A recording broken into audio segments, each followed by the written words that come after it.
Hello everyone, welcome to the BoldSign API tutorial. Today I'm excited to guide you through sending signature requests using the OAuth Client Credential Flow. To connect with BoldSign services, you need either an API key or an access token for authentication. In this tutorial, I will show you how to obtain an access token using the Client Credentials Flow without user interaction, so you can effortlessly make BoldSign API calls. BoldSign supports OAuth 2.0 authentication to facilitate secure calls to its API. To obtain an access token, you can use any of its supported workflows, such as authorization code flow, client credentials flow, or implicit flow. I navigate to the developer documentation on OAuth 2.0, where you will find detailed information.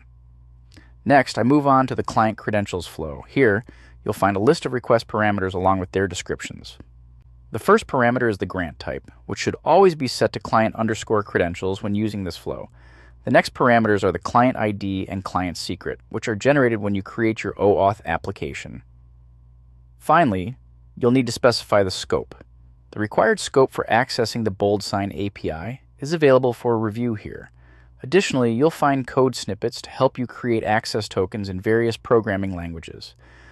First, let me show you how to create the access token to make the API call.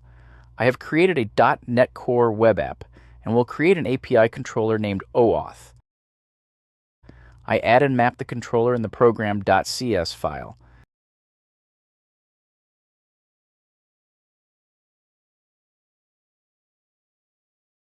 Then add an asynchronous method to return the access token.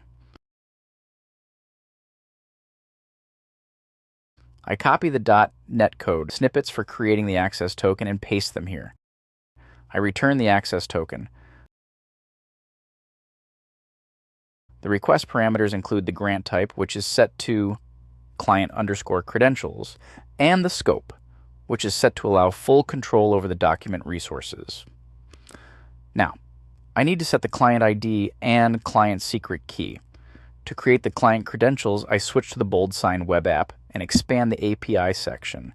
I select OAuth Apps and click Create App, where I first set the application name. Next, I enable client secret validity and set the validity date. You can also choose the billing options and decide whether to charge it to the user account or your own. Finally, I click Save.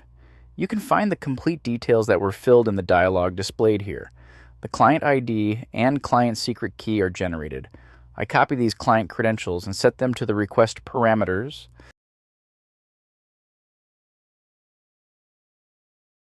Next, I request the BoldSign token API with these parameters.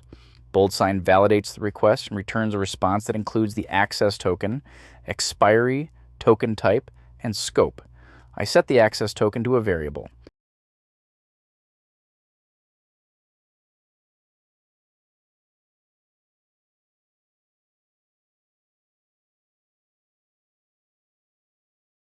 Next, let me show you how to make signature requests using this access token.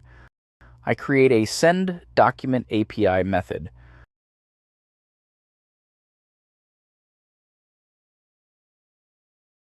I copy the .NET code snippets on sending the document and paste it here. I have already installed the BoldSign NuGet package. You can install this package from the NuGet package manager. In the API client, instead of passing the API key, I need to set the access token. I create a configuration and set the access token. Then I pass it to the API client to connect with BoldSign services. Next, I update the document file path and modify the form fields.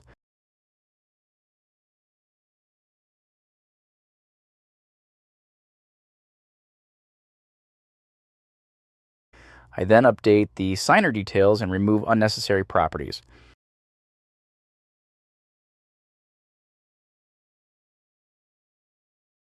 Finally, I pass these properties to the sendDocumentAPI to send the signature request and return the document ID as a message.